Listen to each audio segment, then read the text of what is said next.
Welcome to Movies with MacLean. I'm Andrew MacLean, and this is the weekly movie podcast where we talk all things movies, including the latest in movie news. And with me today, returning Grant Hoffman. Grant, how you doing? Good to be back. I'm glad to have you, and I'm very glad to have a new guest, Will Hoffman. Will, how you doing? Oh, thanks for having me. It's pretty good. Yeah, I'm excited to have you. Finally, it's episode 42. Yeah, long last. Yeah, Long last. finally on the show. But I think it'll be a good episode. We have our review of Guardians of the Galaxy Volume 2, first major review of the summer movie season, and we'll get into that. We're going to do our non-spoiler review for those of you who haven't seen the movie, and then we'll warn you when we get into the spoilers, so you can tune out and come back after you've seen it. But before we get into that review, as always, we're going to discuss the movie news. So this week in movies, we have a lot of trailers. The first one we're going to start talking about is Dunkirk. This was a more in-depth trailer, showed more than the other trailers had shown us. So, Grant, what did you think of this new Dunkirk trailer? This movie's going to be amazing, man. Christopher Nolan's fantastic, and it looks like all of the acting and the action is going to look amazing. I could probably put it less blunt, but it's going to be great. Yeah, I'm very hopeful for this movie. I think that the story of like the civilians coming into the war, and I think there's going to be a cool dynamic with Mark Rylance, who wants to go in and save the soldiers, and then Cillian Murphy, who's on his boat, who looks like he's conflicting with him, telling him, like, you shouldn't be here, you need to go home. Looks like it's going to be a very story-driven war movie, which is what I would expect from Christopher Nolan. What do you think of the trailer? I thought the trailer was great. It's going to be definitely a strong movie about the evac. I think there's going to be a lot of time placed on the 1 week, less or so, about the setup of Belgium. I think it's going to be really just a strong... I'm glad they made it over, like, the Battle of Bulge or, like, Stalingrad. Like, this movie is just about, like, the people who helped out. Like, the everyday yacht owner who came and, like, stood by these soldiers. There's a lot of stuff about Winston Churchill and the dynamo is what it's actually about. That's, like, the evac is what it's called. Okay. And I just think that, like, they said there was only going to be able to evacuate the 50,000 of the 300,000, and they succeeded that. And I think that that's a great story to show in a movie theater. It's less or so about the action, but more about the everyday person. Yeah, and I think there's a lot of concerns about, well, it's a PG-13 war movie, and I can't think of any great PG-13 war movies, but because it is more story-driven and more just about the evacuation than like a battle like we would normally see in a war movie, I think that it could work in that PG-13 rating. Yeah, it's also, like, lesser known. Like, when a lot of people saw the trailer come out for Dunkirk, they were like, well, why isn't it more war? Like, people want these R-rated movies. But I think that the PG-13 route's, like, really good to show, like, well, if England had not had this issue happen, we wouldn't have ever had the U.S. enter the war. We've never had any of the following happen. If they'd gotten down to 50,000 soldiers, then it really could have impacted how the war ended. Yeah, it's going to be really interesting to see that story come to life. I think Christopher Nolan's an incredible storyteller, so I can't wait for Dunkirk. High hopes for that movie. We had a new trailer, the final trailer for Wonder Woman, released Sunday night. So, Will, how about you start us off talking about this new Wonder Woman trailer? Well, it looks like it's post-Batman vs. Superman, but before the Justice League. So somewhere in that interim time, and with the voiceover of the trailer, it kind of sounds like she might be explaining something to somebody, like it's like a look back. Yeah, no, I think like the main story obviously is going to take place during World War I, but then there's probably going to be like a frame story where like we see some of her in present day as well. Yeah. Yeah. Like Captain America, the first Avenger. Yeah, and it's interesting why Wonder Woman will leave her tribe, is what it is, the Amazonians, and actually come in and help out with the humans, because as you see, her mom's telling her that she's, like, a human's not worthy of her presence, and that, like, she should, like, just not interfere with them. So there has to be something that happens that draws her out. Yeah, I mean, it looks like they're going to be playing with Ares in some way, at least that's what is speculated, and that's what we've heard. So I'm sure he's going to be influencing the war in some way. We haven't really seen Ares. I think there was like one minor shot where you could see like part of him in one of the trailers, but no clear vision of Ares or really the villain. We haven't seen too much of any sort of villain, but I thought that this trailer really just showed more stuff that we hadn't seen yet, but I don't feel like I've seen too much, because that's the thing. You can show a lot without showing too much, if like depending on what you show. Yeah. I think they're showing just the right amount of stuff and just the right like shots that nothing's going to be ruined for us, and we're just intrigued to see what happens. A lot of establishing shots, and it's interesting. You don't really get to know who all the characters are from the film, because you know there's Princess Diana and her mom, but you see that there's the three chairs. So there's possibly a third figure in that setup. Possibly maybe the swinging in shot of the girl who possibly gets hit by that bullet that guy fires in between the two. Yeah. That could be a major character. Who knows? What do you think of the new trailer, Grant? I think I've talked about this before on the show. I mean, I'm not keeping my hopes up too much for this movie, it being a DC superhero movie. But I thought this trailer looked, in my opinion, was probably the best out of all the trailers. I liked how it showed a lot of the action. I think it could be. I think it's definitely possible to be good. I think Gal Gadot looks like she's going to do a better job with the role than I thought she would originally. But overall, I thought the trailer looked pretty good. Yeah. I think that she's had, like, in Batman v Superman, her line delivery was very flat.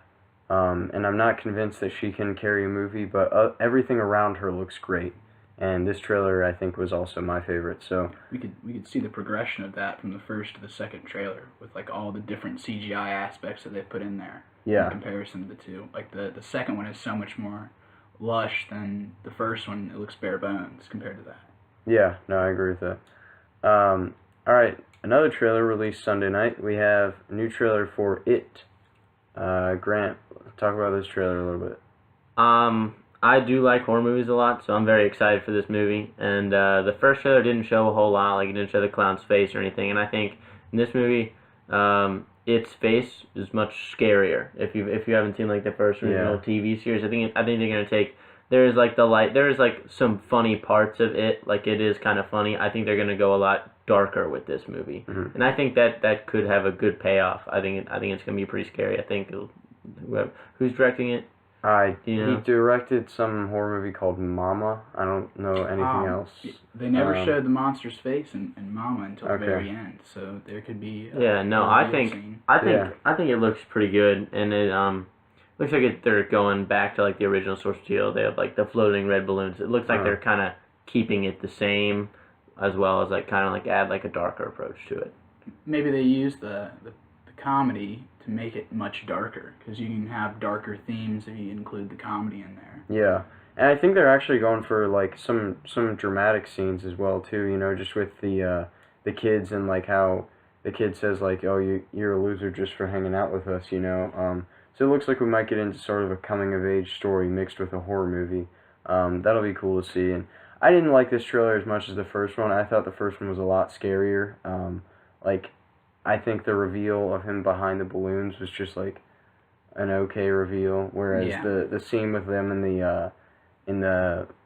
the like old camera was flashing the images quickly and its face was like slowly being revealed, where it was like a different person. I thought that was a much like scarier scene with Pennywise, but you know, this trailer was still a good trailer. I just don't think it lived up to the first. Do you know one. if they're planning on like including the second part of like the adult part in this movie? It seems like they're not. I agree, because I think they might see how this first one does and see if they want to reiterate like a second part, just like they did with the first TV series. But good point. Yeah. But I mean, they haven't showed any of it if that is in the movie. Yep. And the final trailer we're going to discuss is a new trailer for Blade Runner 2049. Grant, I know you want to talk about this one. I am so excited for this movie because I do love the original Blade Runner. Although Ridley Scott isn't directing it, which is sad, he still is producing it, so I do think he has a word in some of what happens. And I do think that it's going to really stick to its source material, which I really like because, I mean, it sounded like the soundtrack sounded great. It really created tension. I think Ryan Gosling's a good actor. I think he'll do a good job with the role. I think the relationship between him and Harrison Ford is going to be interesting, especially I'm intrigued to know what has happened in between the movies, because last I checked, Harrison Ford was a replicant, so I don't... That's not fully confirmed. I think he's a replicant, but I think he is too, and I think Ridley Scott confirmed he was a replicant too. He said that, but like the guy who wrote the book like said he might not be. So yeah, it was left up to interpretation, but I believe that he is a replicant. So like I don't know if it's going to be a different Harrison Ford entirely, or if it's going to be the same one. Well, yeah, it could be like a different model. Model. But he looks older. He did age. But aren't the replicants only supposed to be around for 4 years? Well, what if Harrison... That's like the Nexus 6 replicant. What if Harrison Ford is like a Nexus 7 that we don't know about? Yeah, it's later. It's later in the series. That brings up... I think it looks... I mean, sorry to interrupt you, but I think it looks much more dystopian. Yeah, like if you know what I mean, like the dust storms, broken down. The dust storms, like it was a functioning city in the first one. There was like civilization, clubs, all that. It doesn't look like you're gonna see a whole lot of that in the movie. It did look like it was there. It looks like there's going to be this desert scenery, and then there's going to be this city, too. Yeah, well, you mentioned that. I did think, even though it does look like it's progressed since where the story was, obviously 30 years, because the first one was set in 2019, I do think that from the look, it really made me feel like we were back in that world from Blade Runner, which it could have looked too modern if, like, with like the new technology that we have today, but I think that it really captured that noir feel that Blade Runner captured, so that was something I really liked about this trailer. Yeah, and they begin it the same way, with the same line from the first movie. Yeah. In the train scene, but then they kind of dispel that idea that possibly the replicants could have passed that Turing test that they had in the first movie. So maybe the replicants are much harder to discern, they can age, and it brings up the idea of what technology can do, like what is possible now. Yeah. Yeah, Jared Leto looked really creepy, too. Oh, yeah. Yeah, I'm wondering what his role is going to be in the movie. That's a good thing about the trailers. Like, we don't really know what all these characters are. Yeah, it's just, I mean, he wasn't in the teaser at all either. No. So, I mean, he's just kind of a new character. Yep. So we're all definitely excited for that one. We're going to move into our review of Guardians, and this is the non-spoiler review, so if you haven't seen the movie, you can still watch this part, and we'll let you know why you should or shouldn't see it. So what do you guys think of Guardians? Just general thoughts before we get into some specifics. Did it meet your expectations, or were you disappointed? Will? It met my expectations, but they went a bit of a different route with it than the first one. The first one had a larger commentary, I think possibly about some religious overtones, and was trying to make ideas about what you should believe and how you should act. But this one's much more lighthearted, as I think that we both would agree. I was happy with it. I think that I would definitely recommend going to go see it. All right, Grant?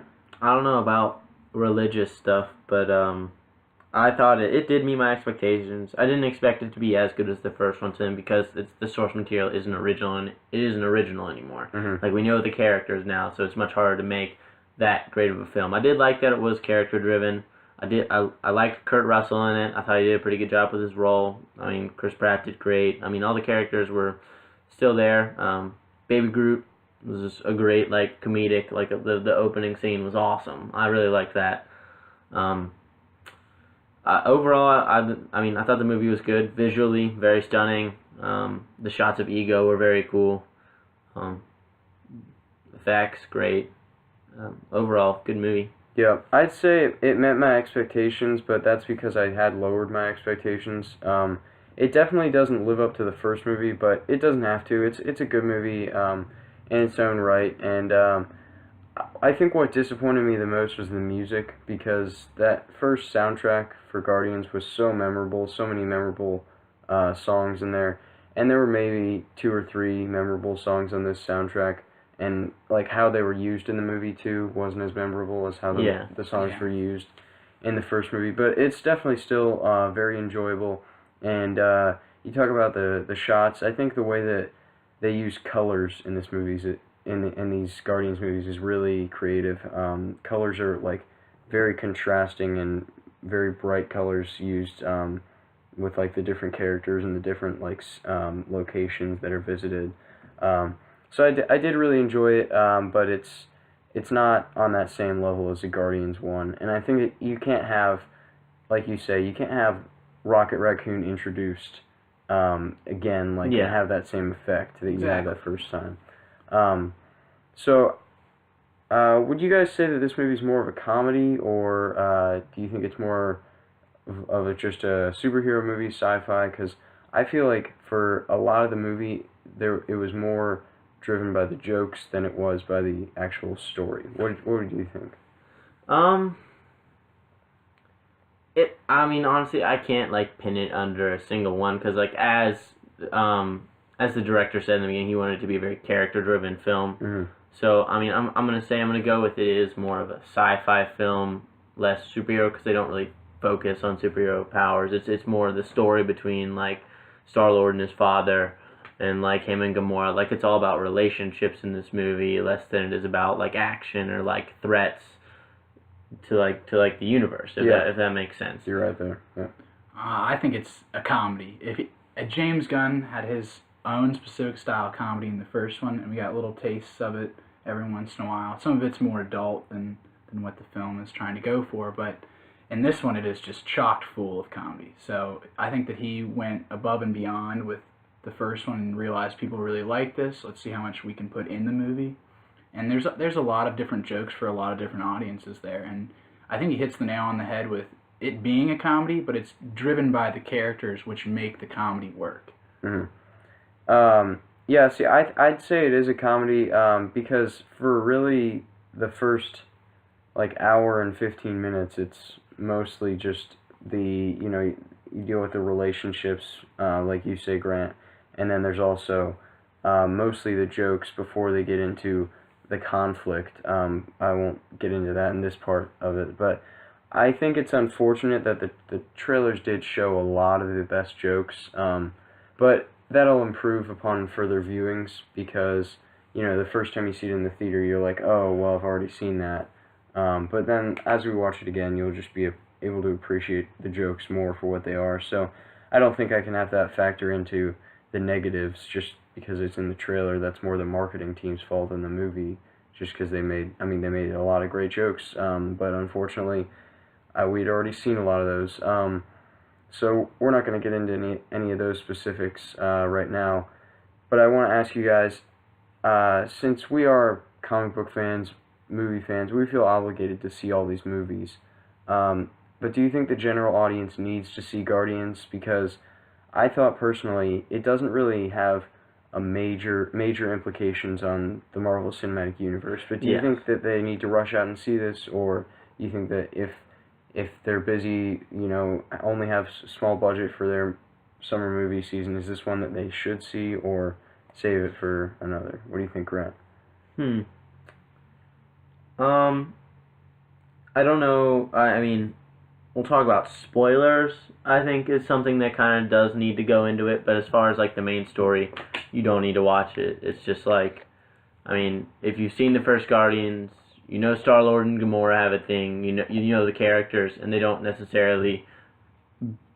They do build upon the relationships, but they don't build on the characters, if you know what I mean. Like, they develop their relationships with each other, but the characters that like themselves, like Star-Lord, didn't change that much.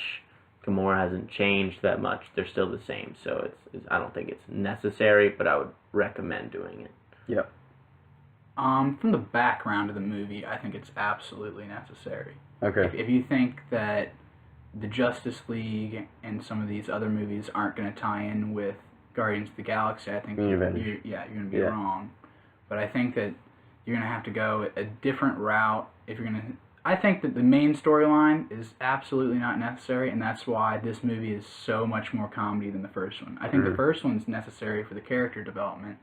The second one is necessary for all these Easter eggs and hints that he drops throughout the movie, if that makes any sense. Yeah, and I'd say you should see it just because you're gonna have a great time in the theater. It's a great theater experience, and not everything has to tie in to the main overarching story of Yeah, I agree the with that cinematic exactly. universe. It's great to have these standalone movies, so that's what it is. But I'd still definitely recommend it to anyone. So now, if you haven't seen the movie, this is where you should tune out. We're gonna get into our spoiler discussion. So, like we just said, go see it. We all recommend it. Then come back and finish this video after you watched Guardians 2. So, now that we're free to talk spoilers, what were some of you guys' favorite moments in the movie? Grant? The Adam Warlock cutscene, because Oh, supposedly, I don't know if they're gonna do this in the actual storyline, but Adam Warlock plays a big role in Infinity Wars. So I Huge. think obviously, I mean, James Gunn did say that he did put Adam Warlock's cocoon in the first one in the collector's thing. He said that was a mistake. So I think Yeah, he said that was a joke. he said that is scrapped, and then it showed the new one in the new Adam Warlock in the Sovereign, and I think that that's going to be a big thing. I don't know how big was the Queen or whatever. I know they call her in the comics, and then Adam Warlock they call him him. Mm-hmm. But I do think that they are going to play a big role in Infinity War. I think that Adam Warlock will probably be like someone who comes in the very end and like kind of. I think he's the one who kind of like supposedly ends Thanos in it, but I'm not sure. Yeah, I like that idea of Adam Warlock ending Thanos. I think that we could possibly see him team up with Nebula because of her such strong disdain for Thanos and want to kill him. Mm-hmm. So I think that those two might coincide with the same end goal. I also think that there's an interesting explanation that's needed with the Sovereign to explain how they made Adam Warlock, because they're changing his origin story. Yeah. What's her name? The gold girl? I think it's Aisha. Aisha said that she made him and not, I forget his original origin story. He was not made by her originally, and so she's taken credit for that. And I think that there's possibly that scene where she jokes around with consummating with Star-Lord in like the old-fashioned way, that could have possibly happened, and his celestial DNA could have been infused with Adam Warlock. Oh, yeah. Because I don't understand how the Sovereign, supposedly perfect, this best DNA, could have created something better. Yeah. Without the help of an outside That's an influence. interesting idea, yeah. I really enjoyed, even though I thought that the movie was slow to get going with the story, I did really enjoy, in the beginning when all the Sovereign were chasing after them, and they're in, like, the pods. the pods. They're not Like actually in Galaga. it. Galaga. And, yeah, it's like they're playing a video game or an arcade game, and all these guys are crowding around the guy who's doing good, and then he dies, and they're like, "Oh, you suck." It felt like It's less people like a war, more like a game. yeah, I did really enjoy that, and I'm sure that's like a James Gunn like throwing in some like 80s something like And playing an arcade game in a mall. I'm sure he was inspired by that when he threw that scene in there. If you saw on Star-Lord's wrist in like the beginning of the movie, he had the Mattel Classic football game as the monster tracker. Oh, awesome. Yeah, so they were throwing back to classic games, most definitely. Yeah. So, which of the Guardians really stood out the most to you guys in this movie? What cast member really stood out? Yondu. Yondu, okay. I'm gonna go Drax. Yeah, I was gonna go Drax as well. I just thought that of all the humor in the movie, he was the most consistent with everything he said. Everything he was doing was just hilarious at all times. Starting with "I have sensitive nipples," to calling Mantis hideous. Hideous. The very end. The end part. The end part. Superheroes, the like most attractive heroines. Oh yeah. Yeah, so it's funny that they say, "Oh, she's like the ugliest," because Yeah. she's like 99 or something. That's funny. On the list. I just love the part where like in the very end when he's taking Mantis out and he puts the thing on it. And he puts his chest thing on him or his jetpack. Oh, yeah. And he's like screams. I thought that was so funny. Yeah, the nipple scene. But no, I think it's Yondu just as far as like character development. There's so much more time put on him, and there's so much of a greater backstory put on him, and obviously like character like sacrificing himself and that whole deal. I thought that was he was definitely more involved in this one. Yeah, I found myself in the story, like, we had the story going on with Star-Lord and Gamora and Drax and Mantis on Ego's planet. And then I found myself more interested in the and story with Raccoon Yondu and Rocket. Yeah. Because, yeah, there was all that character development with Yondu and the back and forth between him and Rocket, where they're sort of the same character who wants to be this rogue, sort of wants to, you know, be a ne'er-do-well, but then also has the tendency to help people. So I thought that there was great characterization for Yondu there. Yeah, and I thought that scene where him and the Trash Panda are talking was definitely one of the most nuanced in showing how they're very similar characters. Mhm. So we kind of get this. We've loved the Trash Panda for so long, and now we kind of realize that Yondu isn't as bad as we have seen him to be. Mhm. And they also give away all kinds of crazy Easter eggs when they're jumping around the 700 times to the different Oh, I'm portals. sure. Yeah, I'll have to You look get back at that. the Cronins on the one planet, the nod to Thor Ragnarok. And Oh then yeah. we get to see Stan Lee, a possible Watcher, but Watcher informant. I don't really think he's a Watcher. I think he's a little bit above that pay grade. And I just don't really think that there's that many. When they're jumping around, there's all kinds of crazy stuff that happens. But I would have loved to see a little bit more of that relationship fleshed out. Maybe a little less Groot, but I think that James Gunn knows that the second he puts Groot on the camera, he's like just loved by the audience. Yeah, I think in either Guardians of the Galaxy Volume 3 or Infinity War, we're going to see a much bigger Groot than the first one. Oh yeah. Oh, absolutely. Yeah, You've I'm seen sure. how fast he's growing. Because he's already like teenage Groot at the end. Yeah. Yeah. Yeah, I think you say Yondu was your favorite. I think that this was finally a death that was meaningful in the Marvel Cinematic Universe. Because we had like Quicksilver, which no one really cared about Quicksilver Yeah. for that movie. He was introduced and killed in the same Yeah. movie. Not And enough then- time to like build a relationship, and like I mean, like obviously he basically was a cameo in the first one. Like he was like more comedic relief, and especially with the arrow, people really liked it. But we really grew to care about Yondu, Yeah. and then the sacrifice. I thought it was a really well done death scene. And then the way they had like the funeral with the Ravagers come back, I Yeah. thought that was really cool too. So that was actually probably one of my favorite scenes in the movie as well. What do you guys think of Mantis?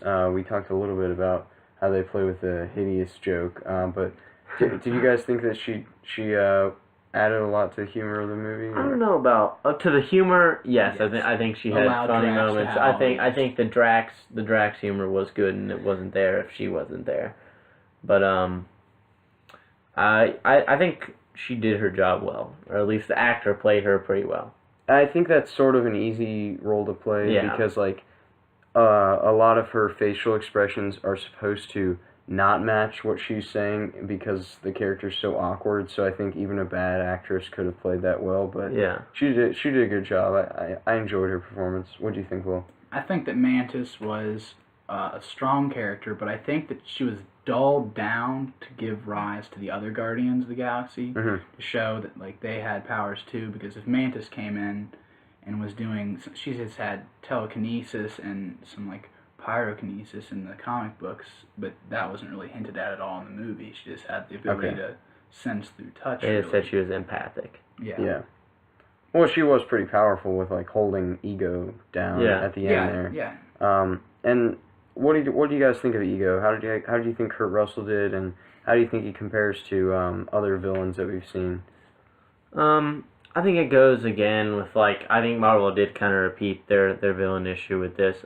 I did like Kurt Russell, obviously, but like I think as far as like once, like he didn't really do much. Like he was just very easily beaten by the Guardians of the Galaxy. Like it was very cut and dry. They didn't struggle much with defeating him. If you know what I mean, like there's an easy solution to everything he did for them. Yeah. And I think that's sort of the Marvel formula, Yeah. is these movies are about the heroes, and obviously with a team of heroes, you want to have enough focus on each member of the team. Yeah. But I think that we really got to care about him before he had the turn. They had enough time there. And the turn also, it didn't feel sudden. Like, I think they No, you it's slowly. could see it coming. It got but more skeptical. Yeah. Like I mean, at first when she was like, "Why isn't there any life here?" Like that whole thing.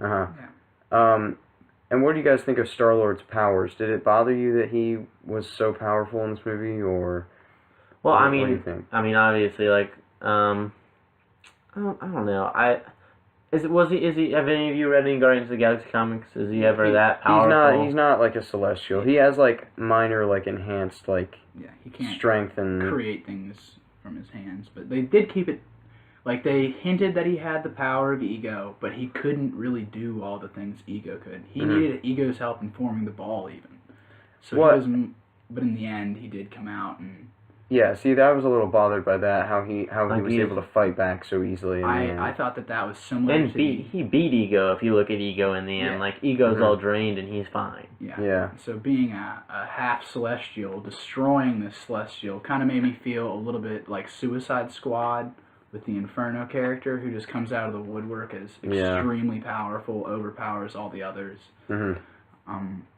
I also liked how the Awesome Mix Volume 1 predicted many of the events in the second movie. So I wonder if Awesome Mix Volume 2 will have any of the same thing, specifically with Fooled Around and Fell in Love by Elvis Bishop. I just thought that that's a cool point to acknowledge. And then I just loved how many Easter eggs are in the movie with the Star Wars references when they're getting ready to cross the asteroid field. Oh yeah, that I caught on to that. When yeah. C-3PO, the chances are 370 million to 1, or only one. You have to be the best pilot in the universe to get through here. And I just thought that was pretty lucky cool. for you, I am. Yeah, you said that. I did think it was really funny when Star-Lord learned that he had the ability to make stuff, and he's like, "Oh, I'm gonna make some weird shit." That was probably one of my favorite the Pac-Man. jokes. I love the Pac. Again, with with the games reference with the Pac-Man. Yeah, and I don't think it bothers me too much because he's not gonna have those powers in the other movies, so it's not like there's gonna be some overpowered member of the Guardians or Avengers to take on Thanos, because they sort of said that once Ego dies, he loses those powers. So. And en route to that, this is the first movie where they hinted at the existence of Galactus and Eternity, who are like the two overarching figures who have more power than anybody else in the Marvel Universe. Okay. Because like Galactus is really his purple being. Yeah. Eternity. Remember when Ego touches him, third eye on the top of his head with like a nod to Doctor Strange, and his eyes go all black, and he's like, "Oh, I see it. I see Eternity." Well, Eternity is a person, not a thing, and he's like the shape of the Marvel Universe. So, like when he was looking at the universe, I think that Star-Lord saw that the shape of the universe was a figure, and actually was. I think that was just a subtle reference that not a lot of people caught.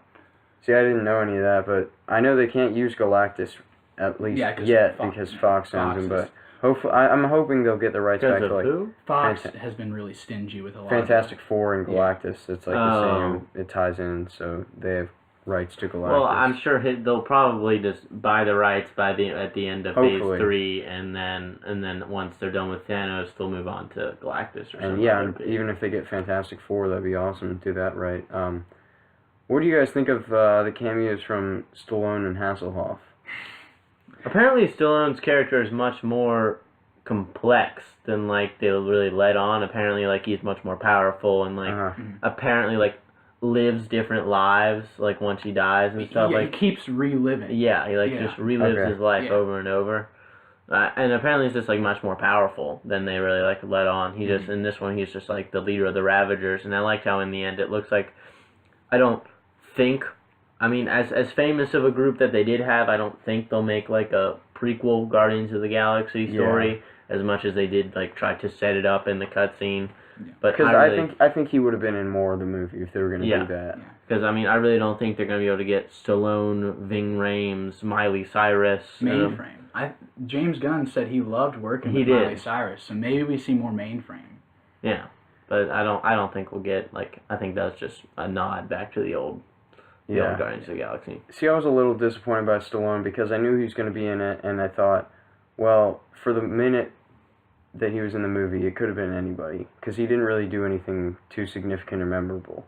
Hasselhoff, on the other hand, I love that cameo because it was just he turned into Hasselhoff for like 15 seconds, and it was hilarious because he had that lead up about him talking about I've always thought my dad was Knight Rider Mm-hmm. and had the Knight Rider reference, and then we get that, and it was just a really complex nod. It wasn't just kind of thrown in there. I really like the build up to that. Yeah. So, did you guys have any negatives, or what were some of your biggest issues that you had with the movie, Will?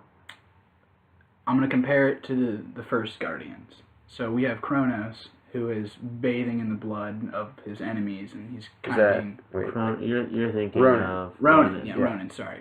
Ronan is bathing in the blood of his... Kronos are like this species that he comes from. Okay. Kronos. I thought it was Kree. Creed. That's Boom, thank you. He mixed them Kronos, together, yeah. Combine them together. So, like, he's bathing in the blood of the Creed, and there's this, like, really dogmatic feel to the movie, because we have all these characters who have lost, like, a father figure, like all of the Guardians. Yeah. With Drax losing his parents. Rocket doesn't really have any, like, real parents. And there's just a really cohesive feel to the movies. The bad guys and the superheroes are all very similar, and it makes out for how they all deal with it, destroying things, and it makes a lot more sense, and it feels a lot more impactful in a larger commentary. As Grant has said multiple times before, movies try to answer our essential questions, and I feel like the first Guardians did a much better job with addressing some essential questions than the second one.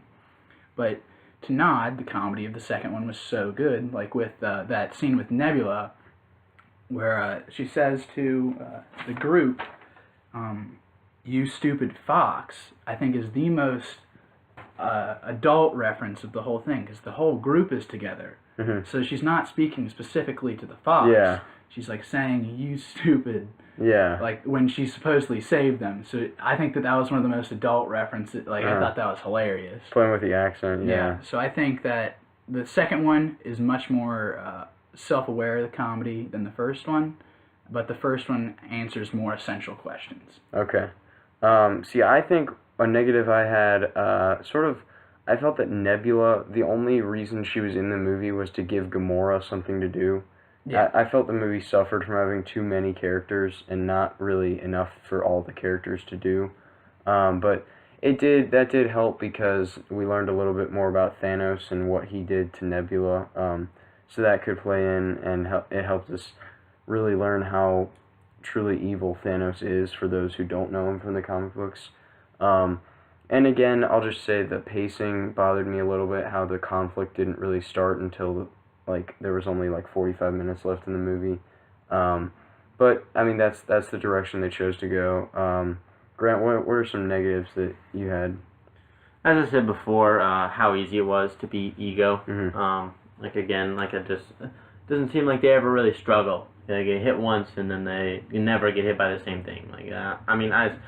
I would like for them to have a challenging villain for once, as much as, as overpowered as they are, they seem to take them out pretty easily. Mm-hmm. As much as we hate seeing us lose a main character, I'm not saying that it would be a good idea to take out one of the Guardians of the Galaxy, but the sacrifice by Groot in the first one, to kind of like in the essence when Star-Lord calls him the Giving Tree, and, the Giving Tree gives everything back, and Groot kind of just takes the brunt of that hit. I think that was really, really well done, and we kind of felt like we lost Groot for a few moments, but I never felt any moment in the second Guardians of the Galaxy that we would lose any of the characters. Mm-hmm. Yeah, although we did, but yeah, not one of the main. Yeah, but not a Guardian of the Galaxy until the very end. And we didn't really address how he was the true father of Star-Lord. Yeah, Oh, I did that like was- that. That was a good moment in the movie.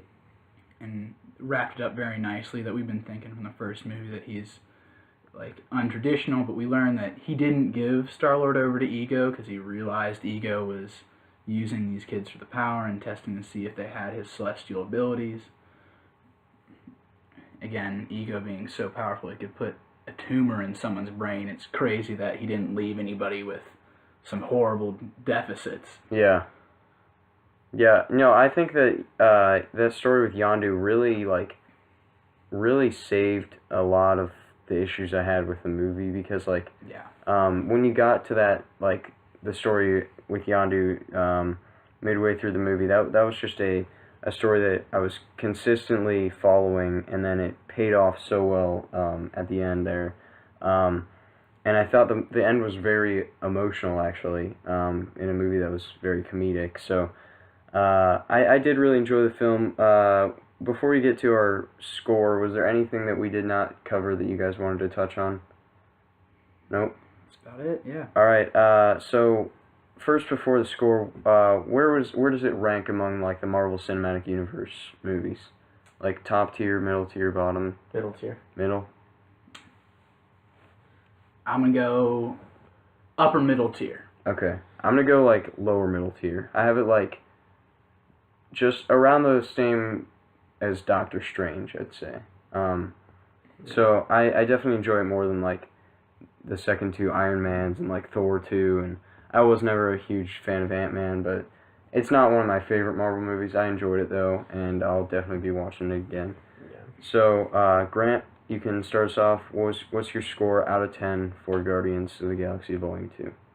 7 out of 10. I'm right there with you. My score is also 7 out of 10. Will? I'm gonna go 8 out of 10 just for the reference game of the movie and the Easter eggs that it let me have. Strong Easter eggs in there. So that is our review of Guardians of the Galaxy Volume 2. First review of the summer movie season for this Movies with MacLean. We will be doing a lot more reviews in upcoming weeks. We have Alien Covenant coming up real soon. I know we're all very excited for that.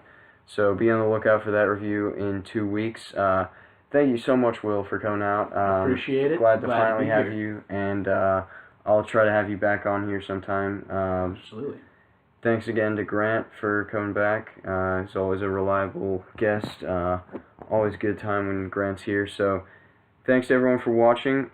We'll be back next week.